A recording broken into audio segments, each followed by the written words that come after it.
సమ్మెట ఉమాదేవి సమర్పించు నవపారిజాతాలు. నేటి కథ కన్నీటి సాగరం. రచన శారదా పోరాల.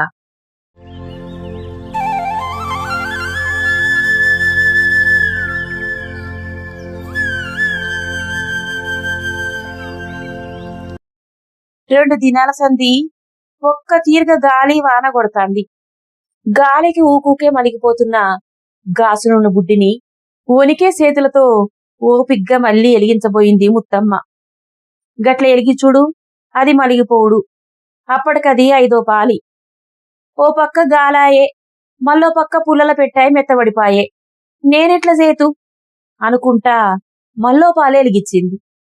ఎలిగిన గాసునున్న బుడ్డితో పాటు ఈ పాలి ముత్తమ్మ ముఖం కూడా ఎలిగింది సంబురంతో. గుడిసంతా ఒక పక్కకు తప్పించి ప్రతిమ అంతా జల్లడ పట్టినట్టుగా అరబట్టే. నానిపోతాయని బియ్యం బస్తాలు, బట్టల ములెలు అటుదిటు మార్చి మబ్బులంతా ఒక్క మూలకి ముడుచుకొని పడుకున్నదేమో. పెయ్యంతొక్కటే నొప్పులు. జొన్న గింజ వేస్తే పేలపు గింజ అయ్యే తీరుగా బగ్గ జరం కొడతాంది. నేను ఎట్లున్ననో కూడా అరుసుకునే దిక్కులేదాయే అనుకుంటా అట్లనే ఒక పక్క కొరిగింది. గిసలిలా ఏ కోడదన్నా గింత ఉడుకుడుకు సాయి బొట్టు తెచ్చి తాగే అత్తా అని గిలాసల పోస్తే మంచిగుండు అని లోపల ఆశ పడుకుంటా అట్లనే వండి ఎదురు చూడబట్టే. తన గుడిసె పక్కనే తన గూనె పెంకుటింటిని వాటాలేసుకొని పంచుకున్నారు తన 5గురు కొడుకులు. తనను మాట వరుసకు కూడా లోనికి రమ్మంటలేరన్న బాధే జరం కన్నా మస్తు బాధించబట్టే ముత్తమ్మను. ఆ ఇంటిని తను తన ఇంటాయన రెక్కలు ముక్కలు చేసుకొని కట్టుకున్నారు. అదొకప్పుడు చూడ సక్కని గూడాయే. సిలుకలు వాలిన సెట్టోలే కలకలలాడేది. ఇప్పుడు పెద్ద పిట్టలు వాలబట్టే. రెక్కలొచ్చిన కొడుకు ఏడికి ఎగిరిపోలే గాని రెక్కలుడిగిన తననే బయటకు ఎల్లగొట్టిండ్రని మనసులనే రందిపెట్టుకుంది ముసల్ది. ముత్తమ్మకు ఇక వేరే గత్యంతరం లేక బర్ల కోసం వేసిన గుడిసెలనే ఉంటాంది. ఈడుంటేనన్నా కళ్ళ నిండుగా కొడుకులను దగ్గరగా చూసుకోవచ్చునన్న ఆశతో గుడిసెలనే ఉంటది. ఏ కాలంలో అయినా అండ్లనే వండుకునుడు, అండ్లనే వండుకునుడు అన్ని. తన 5గురు కొడుకులు తన నుండి ఏరుబడి చాలా ఏండ్లయింది. పెద్ద మనుషులు పంచాయతీలో చెప్పిన తీరుగానే పంట చేతికి రాగానే తలా 2 బస్తా వడ్లు తీసుకొచ్చి ముత్తమ్మ దగ్గర పడేసిపోతారు. తనకు కావలసినంత ఉంచుకొని ప్రతిమా వడ్లు అమ్ముకొని ఆ పైసలు పైన ఖర్చులకు వాడుకుంటది. నడిమిట్లా బాపమ్మ పైసలుంటే ఇయ్యరాదే, బాపమ్మ పైసలుంటే ఇయ్యజరా అంటూ తన తానకొచ్చే మనవళ్లకు నా తాన ఎడీరా వారి అని కసురుకుంటనే బొడ్ల దోపిన సెక్కడు సంచి తీసి అందులో నుండి అంతో ఇంతో తీసి వాళ్ళ చేతిలో పెడుతుంది. ముత్తమ్మ ఆలోచనలో నుండి బయటపడి దీపం వెలుగులో పళ్ళెం తీసుకొని కోడిగుడ్డంత అన్నం పెట్టుకొని తినడానికి కూసుంది. కాని నోరు సయ్యైతలేదు. కాని ఎట్లనో తినాలే. తిన్నంకనే గోలి మందులేసుకోయే పెద్దాయి అన్నాడు పక్కనున్న ఆర్ఎంపీ డాక్టరు. శాకం చేసుకునే ఓపిక లేక ఇంత మిరంల పల్లి నూనెసుకొని ఒక ముద్ద కలిపి నోట్లో పెట్టుకోబోయింది. తడిసిన పచ్చికట్టెలతో పొయ్యి మండక భగవానంతా పొగసూరింది కావచ్చు. అన్నమంతా ఏందో పొగ పొగ వాసన కొట్టబట్టే. ముత్తమ్మకు కండ్లెంబడి బొట్ట బొట్ట నీళ్లు గారి పల్లెంలో పడినాయి. కన్నబిడ్డల కన్నా గీ కన్నీళ్లే నయ్యం. ఎప్పుడు నా సోపతుంటాయి. మిరంతో ముద్ద గొంతు దిగుతలేదని నా కన్నీళ్లు నాకీ దినం గంజి నీళ్లు, గివే కన్నీళ్లు నాకు సల్లగొట్టయినాయి అని అనుకుంటా ఎక్కెక్కి ఏడ్చే శక్తి కూడా లేక మౌనంగా కన్నీళ్లు దుడుచుకొని బలిమేటికి 2 ముద్దలు నోట్లో పెట్టుకొని సెంబెడు నీళ్లు తాగింది ముత్తమ్మ. ఇంతలా బయట పెద్ద కోడల మాటలు ఇనస్తున్నాయి. గా ముసల్దాన్ని జర లోపలికి నిలువరాదయ్యా, ఊర్లో చూసే జనం నన్ను ఆడిపోసుకుంటారు. మొగోనికి లేకున్నా ఆడదానికన్నా ఉండద్దా బుద్ధి అంటారు. ఈ రాత్రికి గీడుంటే తెల్లారి దాని తొవ్వెంట అదే పోతుంది కదా అంటుంది పెద్ద కోడలు గట్టిగా. ముత్తమ్మకింత హోరుగాలిలో కూడా గా మాటలు తనదాకా వినబడతాన్నాయి. ఏ నువ్వు కోయ పెండ్లామా, గగ్గుడిసెల వాళ్ళకి గివన్నీ మా అలవాటేది గాని నువ్వు లోనికి రాయే, లేకుంటే మళ్ళీ నీకు సర్దైతది అంటున్నాడు తన కొడుకు. ఆ వెంటనే పకపక ఇద్దరి నవ్వులు. ముత్తమ్మ చేతుల నుండి పళ్ళెం ఎప్పుడు జారిపడ్డదో కూడా చూసుకోలేదు. మనసులో మాత్రం, అవునురా, నేను గుడిసెల దాన్ని, నాకు గివన్నీ అలవాటే, నిన్ను బంగ్లాల ఉంచనీకి నేను గీ గుడిసెల దాన్నైనా అనుకొని బోరున ఏడుచుకున్నది.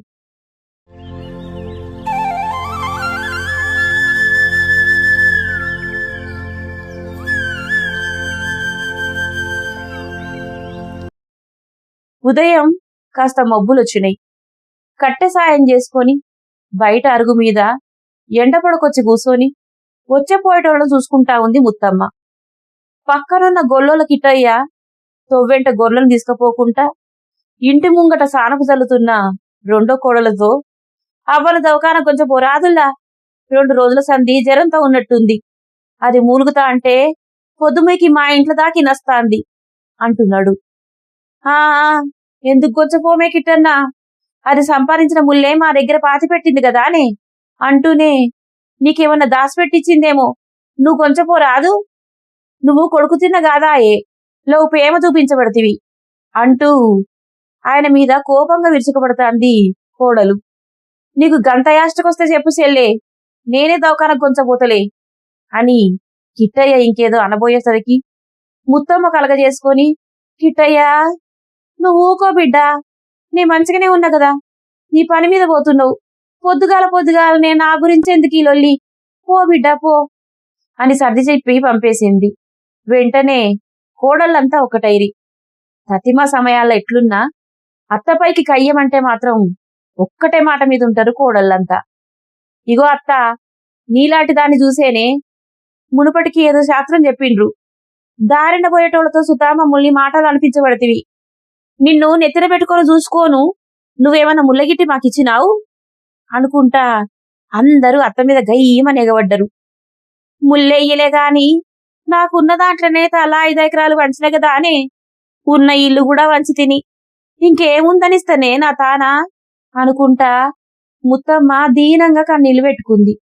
వెంటనే ముత్తమ్మ పెద్ద కొడుకు బయటకొచ్చి దర్వాజ కానుకొని నిలబడి, ఈ లంగ ఏడుపులు దొంగ ఏడుపులు మస్తు చూసినాం గాని నువ్వేమన్నా ప్రపంచకంలా నువ్వు ఒక్కదానివే ఆస్తి పంచినావే, కావురం బట్టి 5 కొడుకుల్ని కన్నావు, ఇంక నయ్యం మా వెనక ఆడిముండలు గుట్టలేరు, అయినా నాకు తెలియకడుగుతా, నువ్వేమన్నా ఇంద్రభవంతిని మంచినవా, మాకు ఉన్నది జానడి గిట్టడు గూన పెంకుటిల్లు, జానడి భూమి, గదే 5 నీ కొడుకులకే కదా వంచినవు అన్నాడు వెకిలిగా నవ్వుతూ. ఆ మాటలకు ముత్తమ్మ గుండె బగ్గుమంది, కళ్ళు సింత నిప్పులు లెక్కైనాయి. గుండెలు బాదుకుంటూ, కావురం బట్టి గన్నాను నేను, కావురం, అవునరా, నేను కావురం బట్టే గన్నన్రా, నువ్వు నీ పెళ్ళం గన్నారు కదరా బిడ్డలను, మరి మీరెట్లా గన్నారు అనుకుంటా, ఇంట్లా తొలిగా మగపోరడు పుట్టిండని నేను మీ అయ్యా నిన్ను మన్ను మీద నడవనీయలేదు, వ్యవసాయం చేస్తే నువ్వు ఎండకు కందిపోతావని నీకు చదువు చెప్పించినాం, చదువుకోనని నువ్వంటే దంద పెట్టించినాం, నిజమేరా, గిప్పుడు అనిపిస్తాందిరా నాకు, మిమ్ములను కనకుండా గొడ్డుదాని లెక్కున్నా మంచిగుండురా అని ఏడుచుకుంటా లోనికి వెళ్ళిపోయింది. 2 దినాల నుండి ముత్తమ్మ గుడిసెల నుండి బయటికెళ్తలేదు. ఇండ్ల పక్కోళ్ళ సుత ఎక్కువ మాట్లాడలేదు.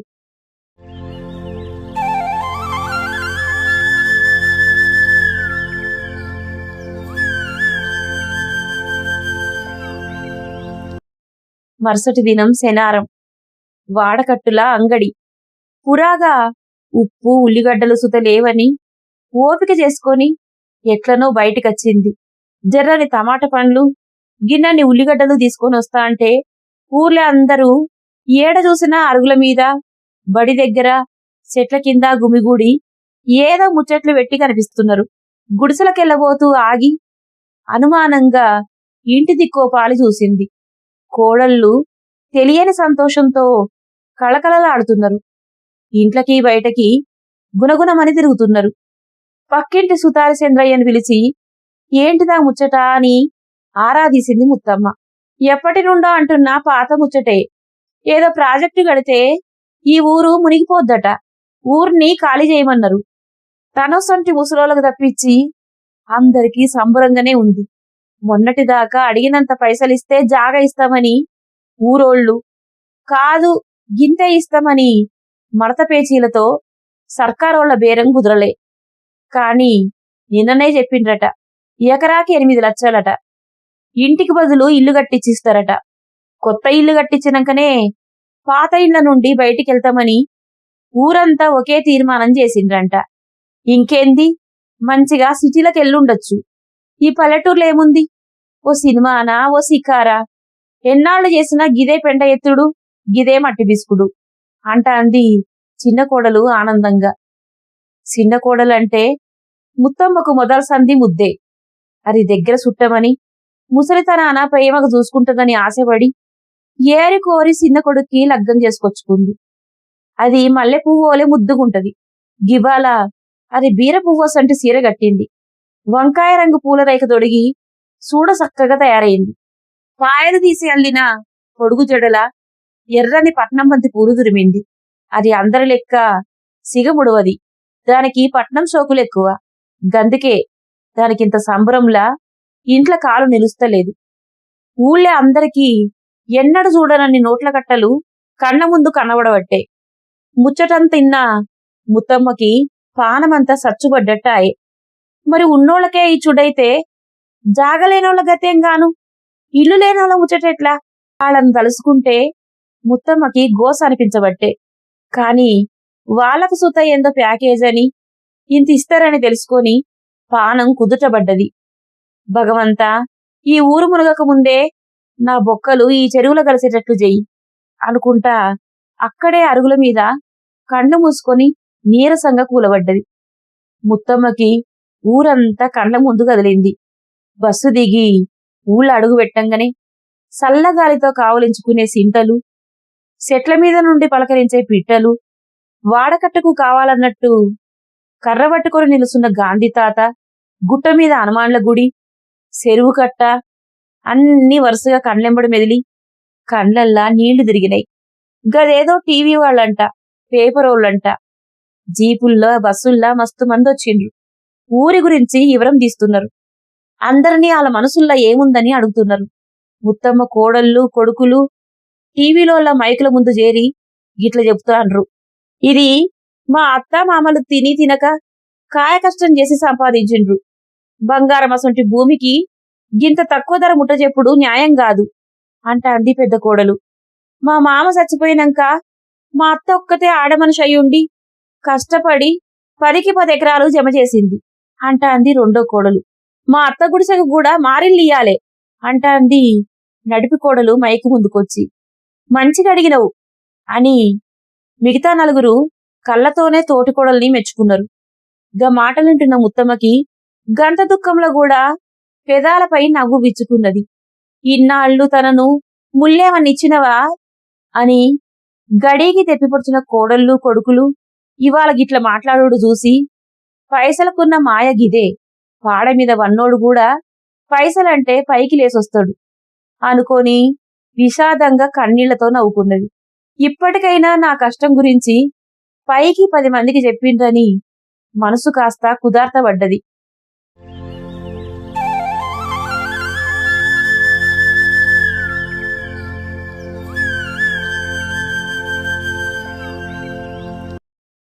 తెల్లారి కోడళ్ళంతా అత్త దస్తకం కోసమని సానా దినాల తర్వాత గుడిసెలకు అడుగుపెట్టి తెల్ల ముఖాలేసిండ్రు. సంతకం పెట్టినాక ఎవరికెంత వస్తుందో కూసోని ముచ్చట పెట్టుకుందాం అనుకున్నారు.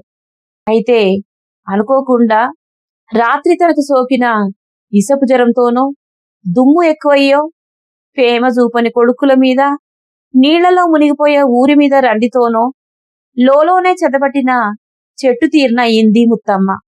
రాత్రి నిద్రలోనే ముత్తమ్మ గుండె అలసిపోయి ఆగిపోయింది. ముత్తమ్మ కోరుకున్నట్టే అదే ఊరి చెరువులా బూడిదై కలిసి నలుదిక్కులా నీరై బారింది.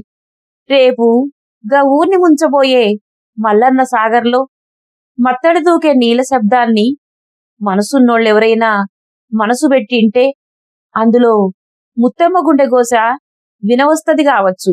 నురుగల కక్కుతూ పరిగెత్తుకొచ్చే ఆ ఎర్రెర్రని మట్టి నీళ్లు ముత్తమ్మ పంపిన మౌన సందేశాన్ని ఆవేశంగా మోసుకొస్తాయన్నట్టు కనిపిస్తాయి కావచ్చు. చివరిదాకా భూమినే నమ్ముకొని చెమటను నెత్తురును చేతుల్లో శక్తిని పెట్టుబడి పెట్టి పంటలు పండించి గదే మన్నును పుట్టి పెరిగినా తిరిగినా ఊరును వదిలిపోలేక చేతిల పైకంలేక కొడుకుల ఈసడింపులతో గిట్లనే రందితో ఆయుస్సు దిరకముందే గా కన్నీటి సాగరంలో గలిసిన ముత్తమ్మలెందరో.